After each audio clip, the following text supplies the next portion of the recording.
Pronto, gente, vamos lá então, né? Eu sou o professor Rafael Varial e vamos continuar então a aula de anatomia, né, sobre o sistema esquelético. Na primeira parte, eu tinha falado para vocês que eu ia parar aqui nessa parte sobre as vértebras, né? Então tá aqui, gente. Os ossos que compõem a nossa coluna são divididos assim em 5 grupos e são chamados de vértebras. Então, crânio caudal, novamente, né, de cima para baixo, aqui estão as regiões e o respectivo número em cada uma delas. Então, na primeira região, que é chamada de região cervical, há 7 vértebras. Mais para baixo, na região do tórax, as vértebras são chamadas de torácicas e há um número de 12. As lombares, mais abaixo, são 5. O sacro são 5 vértebras fundidas e o cóccix são 4 vértebras fundidas. Bom, já vamos começar com uma questão polêmica em relação à quantidade de ossos da coluna. Há uma divergência em relação a isso quando se fala número de vértebras e número de ossos da coluna. Então observem o seguinte, se vocês fizerem uma contagem aqui, vocês vão chegar ao número de 33 vértebras. Acompanhem comigo. 7 com 12, 19, com 5, 24, com 5, 29, com 4, 33. Beleza, 33 vértebras que compõem a coluna. Mas observem o detalhe entre parênteses do sacro e do cóccix. As 5 vértebras do sacro são fundidas, ou seja, juntas, né? Coladas umas nas outras. Assim como também as 4 vértebras do cóccix também são fundidas, são juntas. Então, esse número muda. Por quê? A gente passa a considerar, então, o sacro como um único osso e o cóccix também como um único osso. E aí, dessa forma, esse número cai de 33 para 26 ossos da coluna. 7, 19, 24, 25 o sacro, 26 o cóccix. Tá? Então, essa é uma questão bem polêmica em relação à quantidade de ossos da nossa coluna. 26 ou 33. Qual é o número que é cobrado em concurso público, por exemplo? 33. Tá? São 33 vértebras da coluna. Mas agora vocês podem observar que, se considerarmos o sacro e o cóccix como 2 ossos, aí esse número vai cair para 26. Beleza? Então vamos lá. Vamos seguir aqui na sequência de slides e ver o que tem pela frente.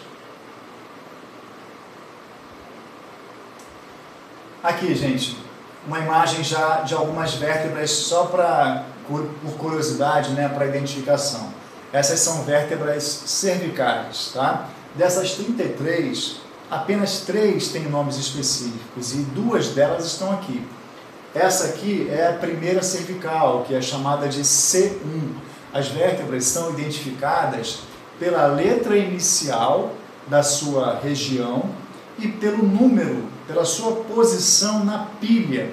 Elas estão empilhadas, né? Uma em cima da outra. Então, lógico, cada uma delas tem um número, uma posição na pilha. Então, é assim que elas são identificadas. Então, nas cervicais tem C1, C2, C3 até C7. Nas torácicas, aí a gente começa com T1, T2, T3 até T12. Lombares, L1 até L5. Sacro, S1 até S5. E o cóccix é o único que não tem essa forma de identificar. Tá? O cóccix, ele é considerado cóccix mesmo com 4 vértebras fundidas. Ok? Então aqui nessa imagem, C1 e C2, ou seja, as 2 primeiras vértebras cervicais. Essas têm nomes específicos. A C1 é conhecida como atlas e a C2 conhecida como axis. Okay? As demais não têm, a não ser mais uma. Aqui, ó, essa vértebra é a C7.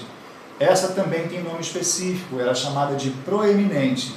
Isso acontece em razão desse processo aqui, né, dessa ponta, né, que é chamado de processo espinhoso. O processo espinhoso da C7 é mais prolongado do que as demais cervicais, por isso ela é chamada de proeminente, justamente porque ela tem seu processo espinhoso mais proeminente. Tá legal? Então, das 33 vértebras que existem na nossa coluna, apenas 3 têm nomes específicos. Vamos lá de novo. C1 atlas, C2, axis e C7, proeminente. As outras são identificadas, como eu falei agora há pouco, pela letra inicial da sua região, mais o seu número na pilha, tá legal? Por curiosidade agora, algumas outras vértebras, olha só. Aqui tem tem 6 cervicais e uma torácica, então ó, C2, 3, 4, 5, 6, C7, e aí quem vem após a C7? T1, que é a primeira cervical, a primeira torácica, perdão. Quem está faltando aqui em cima é a primeira cervical, atlas, né? Então aqui a última, né, é a T1, ou seja, a primeira vértebra torácica. Essa é uma vértebra torácica típica, ou seja, ela é comum, igual à maioria das torácicas. Aqui, ó, nessa outra imagem, 3 torácicas típicas empilhadas. E um detalhe, gente, muito interessante aí para vocês associarem. Existem 12 pares de costelas e 12 vértebras torácicas, né? Isso não é coincidência, significa que todas as vértebras torácicas se articulam com costelas, ou ao contrário, todas as costelas se articulam com vértebras torácicas, tá? Então fica aí essa relação entre esses ossos. As costelas estão associadas às vértebras torácicas, tá legal? Então, se você vir uma vértebra articulada a uma costela, isso significa que, com certeza, essa vértebra é torácica, porque o número é o mesmo.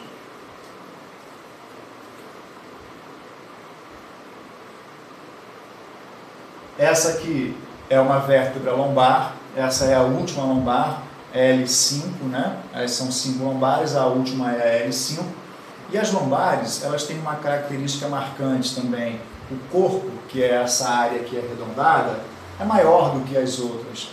Quanto mais baixa for a vértebra, maior será o seu corpo. Isso acontece, obviamente, por causa da sustentação de peso, né?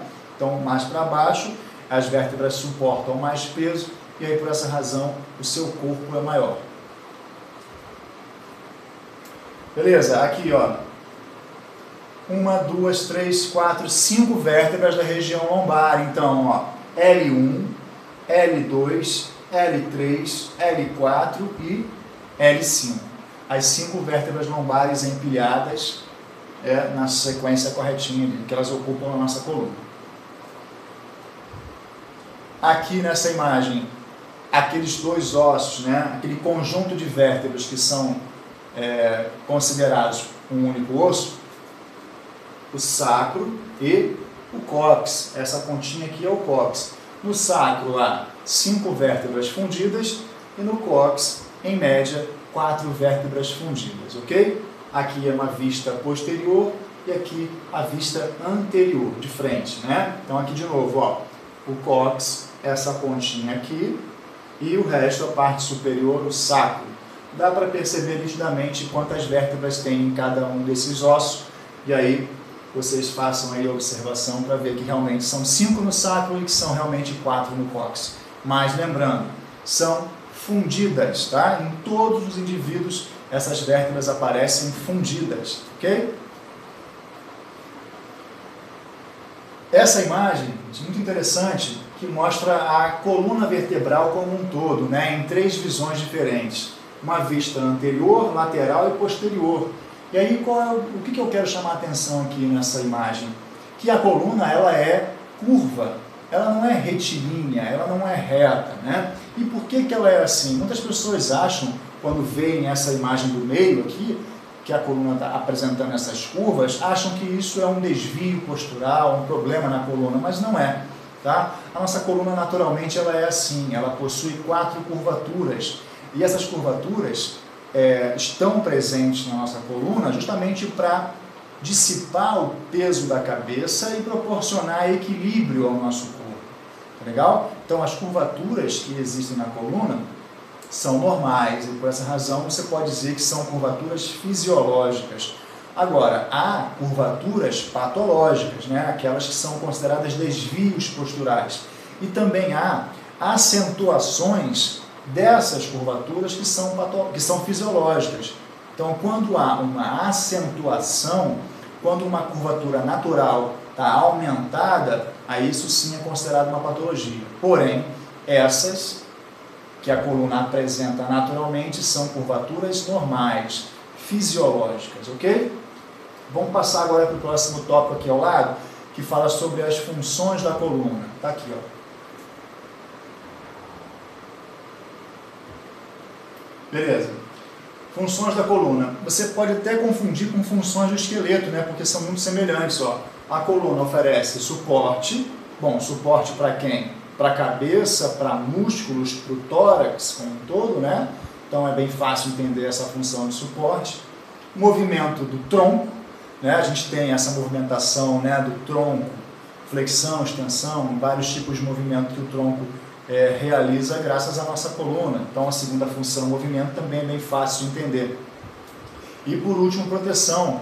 A mesma coisa que os ossos fazem, né? Protegem partes moles, nesse caso específico, a nossa coluna, as nossas vértebras protegem a medula espinhal.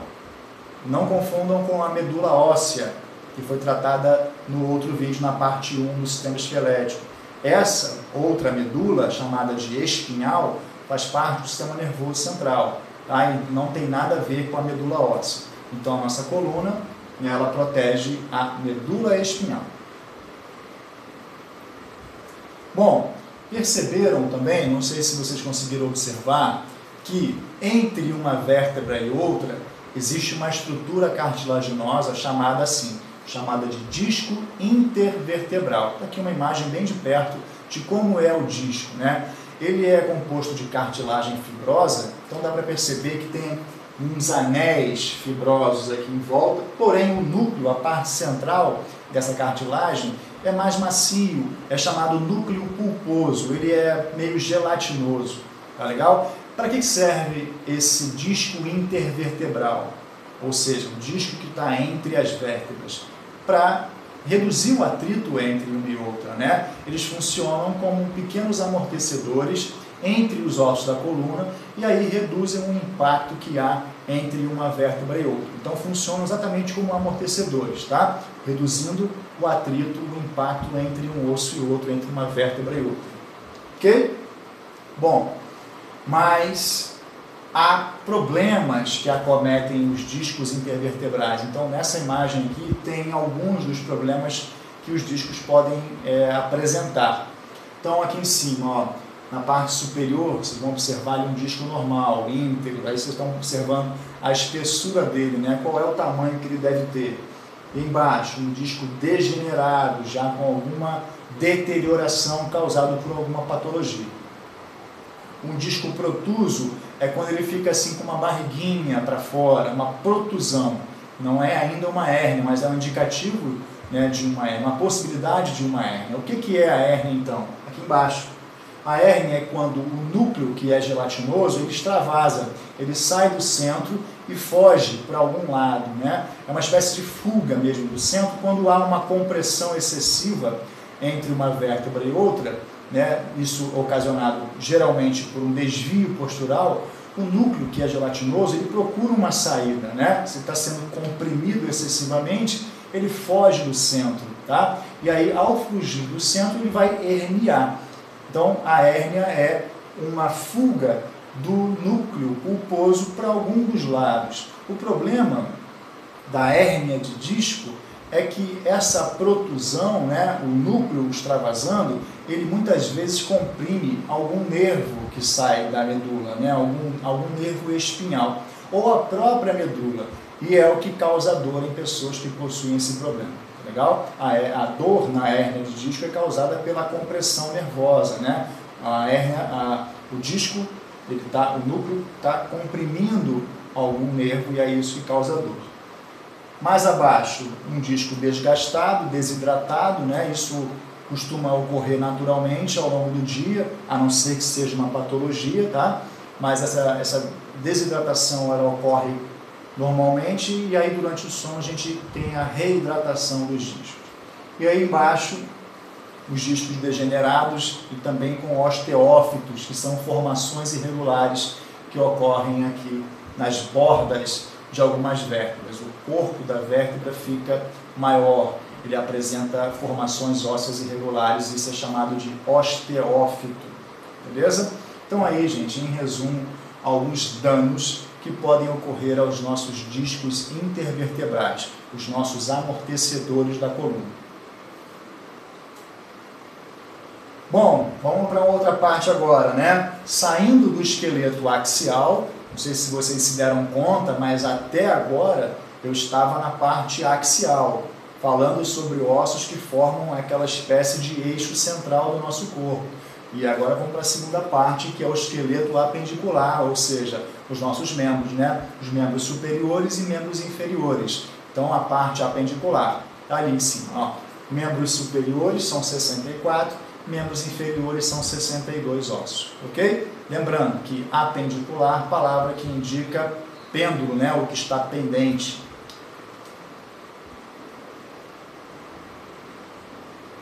Vamos passar aqui então, gente, começando pelo membro superior. Então, começa pela clavícula, né? A gente faz essa análise, né? Crânio caudal, de cima para baixo. Sempre que se refere ao corpo humano, a gente faz contagens, análise de ossos, de órgãos. Geralmente a gente usa essa lógica de cima para baixo, que é chamado de crânio caudal.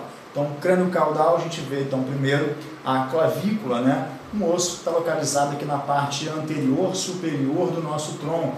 Aqui, ó, conhecida como saboneteira popularmente, né? É importante conhecer esses termos populares, que é mais fácil o entendimento. Então, aí, ó, uma imagem da clavícula, beleza? Eu acho que eu vou até deixar os slides passarem aí continuamente, ó. As escápulas, ossos localizados na parte posterior superior do nosso tronco, ossos planos. Próximo, o osso do braço, o húmero, também é um osso longo. O rádio, um dos ossos do antebraço, né? Na parte aqui, ó, antebraço possui dois ossos, um deles é o rádio, o outro é esse aqui, ó, a ulna. A ulna também é um osso do antebraço. E aí chega na mão. Na mão é necessário a gente gastar um pouquinho mais de tempo, tá? Por quê? A mão ela é dividida em várias partes. Existem as falanges, que compõem os dedos, existem os metacarpos, que são ossos longos também, e existem os ossos do carpo, que é uma região da mão. Então a gente confunde e acha que o carpo é o nome de um osso. Não é. O carpo é o nome de uma região da mão onde há 8 ossos. Então estão aqui, ó. Nessa imagem, espero que vocês consigam observar. Aqui. Essa região da mão tem 8 ossos. São esses quadradinhos ali, né? Esses ossos que se assemelham a quadradinhos, são ossos curtos. Então aqui é uma imagem do dorso da mão e aqui é uma imagem da palma da mão. E cada um desses ossinhos aqui possui um nome específico. É o grande desespero aí da maioria dos alunos de anatomia, é quando chega aí nessa parte onde cada um desses ossos possui um nome específico e aí não tem para onde fugir, gente. Realmente tem que decorar esses nomes, tá? Aqui são os metacarpos, falanges proximais, falanges médias e falanges distais. As pontinhas dos dedos, né, são as falanges distais, tá?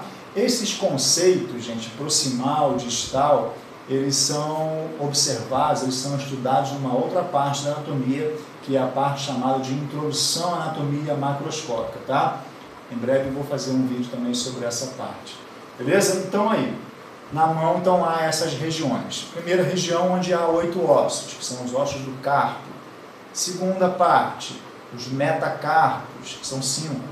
E depois as falanges, que compõem os dedos. Então a gente tem falanges proximais, falanges médias e falanges distais. Tá legal? O polegar, assim como o dedão do pé, tem uma característica diferente, que ao invés de 3 falanges, desculpa, esses 2 dedos só possuem 2 falanges. Então aqui, ó, o polegar tem a falange distal e a falange proximal. Ele não tem a falange média, assim como o dedão do pé, chamado de hallux, H-A-L-U-X. O hallux não tem também a falange média, assim como o polegar da mão. Legal? Essa é uma diferença aí entre os outros dedos, tá? E aqui, eu coloquei para vocês os nomes desses ossos do carpo. A lista está aqui, ó. Escafoide, semilunar, piramidal, pisiforme, trapézio, trapezoide, capitato e amato. Não existe uma ordem, né? Mas eu costumo começar aqui pelo trapézio, eu acabei decorando dessa forma. Qual é o segredo aqui, gente, para gravar isso? Primeiro, peguem uma imagem da mão, né, na internet, ou no livro, sem legenda de preferência, e façam o preenchimento aí desses nomes. Vocês vão conseguir identificar com o auxílio de um livro, com o auxílio de um atlas, ou de uma imagem com legenda, vocês vão conseguir identificar, tá? Então, é esse jeito que tem para poder aprender realmente sobre os ossos do carpo, beleza? Os nomes estão aqui, não daria para eu poder identificar para vocês aqui na imagem, eu acho que não vai ficar muito bom. Vamos lá agora para o membro inferior, ok? Dessa forma, né, com a análise das mãos, dá para encerrar a parte superior. A parte inferior começa com os ossos do quadril, que são chamados de ilíacos. Lembra lá no início, na parte 1 do esquelético, quando eu falei que uma criança tem mais ossos que um adulto? Eu dei o exemplo do osso do quadril, que é dividido em 3 partes na criança e depois ele se funde e vira um único osso no adulto. Olha aqui. Essas 3 partes que estão com cores diferentes ilustram exatamente o que eu expliquei lá naquele início. Que o ilíaco na criança é dividido em 3. E quais são os nomes? Vamos lembrar. A parte que está em amarelo é o íleo, a parte que está em azul é o isquio e a parte que está em vermelho é o pubis. Então, o íleo, o isquio e o pubis compõem, então, o ilíaco, ou os ossos do quadril, conhecidos popularmente como bacia também, né? Vocês podem até usar esse termo bacia quando estiverem conversando com uma pessoa que não tem conhecimento técnico, tá? Mas quando for, então, necessário, usem o termo adequado, que é ilíaco, ou quadril também é aceito. Vamos lá. Crânio caudal, de cima para baixo. Quais são os ossos que compõem os membros inferiores? Começando, então, pelo quadril ilíacos. Próximo, fêmur, né? Que é o osso da coxa, é um osso longo, a localização é a coxa. Beleza, vamos passar agora para a perna, que é o próximo segmento corporal. Antes de ter o joelho, né? Esqueci.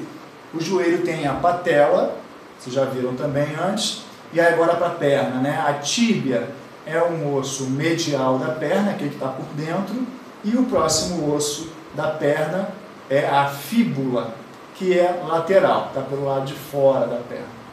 Tá legal? Então aí os ossos do membro inferior. E aí vamos chegar no pé. Mesma coisa, vamos dar uma paradinha aqui de novo no pé, assim como paramos na mão, porque é importante analisar esses ossos do pé, tá? Não é tão simples assim. A mesma lógica se repete em relação a esses aqui, que são chamados de metatarsos, na mão é metacarpo, aí depois a mesma coisa, falanges, tá? Falanges proximais, falanges médias e falanges distais. São as partes que compõem os dedos, isso aí é igual. A diferença então está onde? Nessa região aqui de trás, ó, onde é chamada de tarso. Nessa parte do pé há 7 ossos, tarso no pé e carpo na mão. E há uma diferença aí na quantidade de ossos. No carpo há 7, ou melhor, no carpo há 8, perdão, e no tarso há 7 ossos. Tá legal? Até que dá para identificar aqui, porque são maiores do que os ossos da mão, né? No próximo slide tem aí os nomes, a relação desses nomes, desses ossos, mas eu vou fazer aqui rapidamente a identificação deles, ó. O talos aqui, o calcâneo, o osso do calcanhar está aqui, navicular, cuboide, cuneiforme medial, cuneiforme intermédio e cuneiforme lateral. Eu sei que assim, no primeiro momento, parece uma coisa, né, muito complicada, mas não é. Tá? É simples, gente. Requer um pouquinho de dedicação? Requer. Requer um pouquinho de estudo, de tempo? Sim. Mas é fácil. Tá? Mesma coisa, mesma dica que eu dei para os ossos da mão. É necessário que vocês depois, em casa, né, com calma, parem aí, peguem uma imagem e façam a identificação desses ossos. A relação dos nomes está aqui. Isso que eu falei. Então, talos, calcâneo, navicular, cuboide, e aí os 3 chamados de cuneiformes, né? São 3 ossos que possuem o mesmo nome, e aí só muda em relação ao seu posicionamento. Um deles é medial, o outro é intermédio e o outro é lateral, tá? Então esses são os ossos que compõem o tarso. E só lembrando, gente, o tarso não é um único osso, tá? Não confundam. O tarso é uma região da mão, do pé, perdão, com 7 ossos. Tá legal? Por último, eu falo muito especificamente para alunos de enfermagem, né? Alunos de curso técnico de enfermagem. Por isso que eu acrescento essa parte aí da minha aula, que são as úlceras de pressão. Do que se trata isso, gente? Os técnicos de enfermagem, eles passam muito tempo em contato direto com pacientes acamados, né? E aqueles que ficam muito tempo no leito, estão suscetíveis, né, à possibilidade de desenvolverem pequenas feridas em partes do corpo onde há proeminências ósseas, né, onde uma parte pontuda do osso comprime a pele contra a cama, contra o leito. E aí aparecem essas chamadas úlceras de pressão ou úlceras de decúbito. Isso é conhecido popularmente como escaras, aquelas feridas que acontecem em pacientes que estão muito tempo no leito. Tá? Então aqui tem uma relação dos principais locais onde essas úlceras podem ocorrer. São acidentes ósseos, ou seja, são partes de alguns ossos que são proeminentes, que são pontudos e acabam comprimindo a pele. Então aqui, vamos lá. A espinha da escápula lembra, ó, é aquele osso da parte posterior do nosso tronco, né? A espinha da escápula é uma parte pontuda e acaba comprimindo a pele e proporciona essas feridas. Assim como o olecrano, que é o cotovelo, assim como o epicôndilo medial, que é no húmero, aqui, ó, a parte de dentro do nosso osso do braço. Os processos espinhosos e a crista sacral são aquelas pontas das nossas vértebras, né, que ficam para trás. Né? Se você fizer a palpação aí da sua coluna, você vai sentir aquelas proeminências ósseas dos ossos da coluna, das vértebras. Então elas também acabam proporcionando essas feridas. Tá?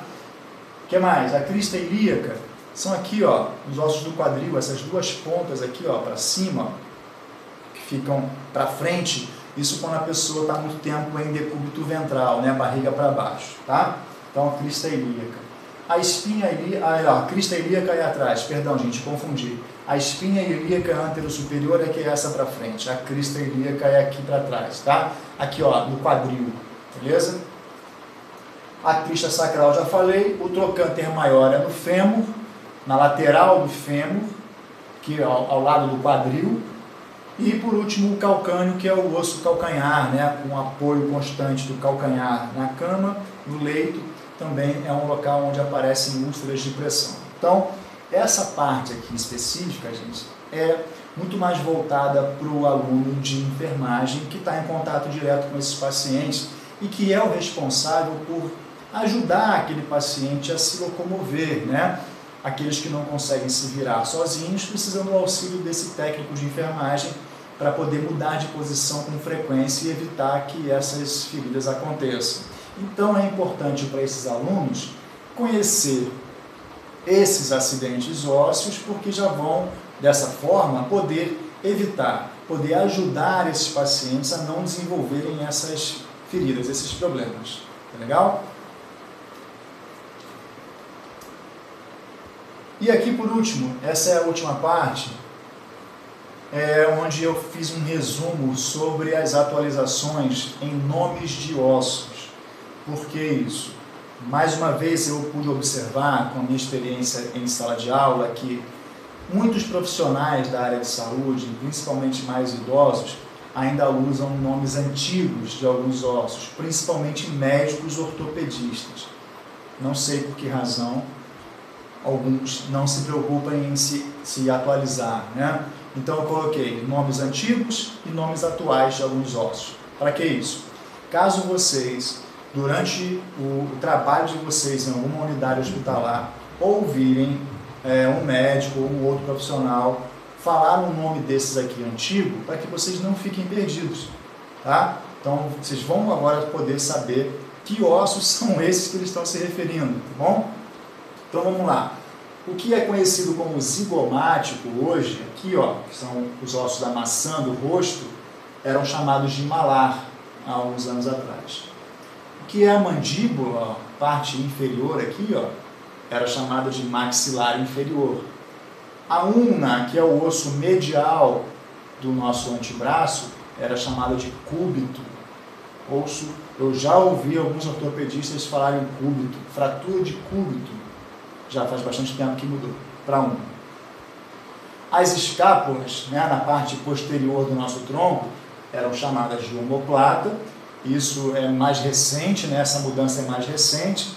Inclusive, tem até em algumas artes marciais, como o jiu-jitsu, golpes que usam ainda o termo omoplata. A chave de omoplata, por exemplo, no jiu-jitsu ainda existe, embora o osso não se chame mais assim, se chame escápula, tá?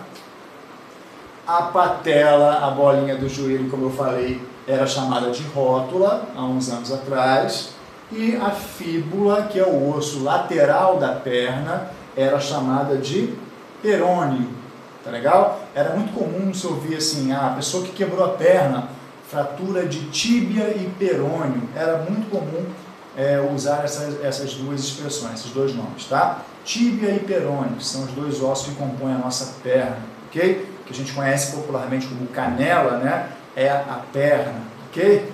Usem canela só com quem não entende nada, tá? Você pode falar assim com o paciente, com a pessoa leiga. Fora isso, use o termo técnico que é perna. Tá, gente? Então é isso. Tá aqui, então, algumas atualizações em nomes de ossos para que, caso vocês ouçam, né, um nome antigo aí no ambiente de trabalho, não fiquem perdidos e saibam a que osso aquele profissional que não se atualizou está se referindo. Tudo bem? Então tá legal, né? E é isso. Bom, assim eu encerro então aqui o sistema esquelético, tá, gente? Esses são os principais tópicos desse sistema.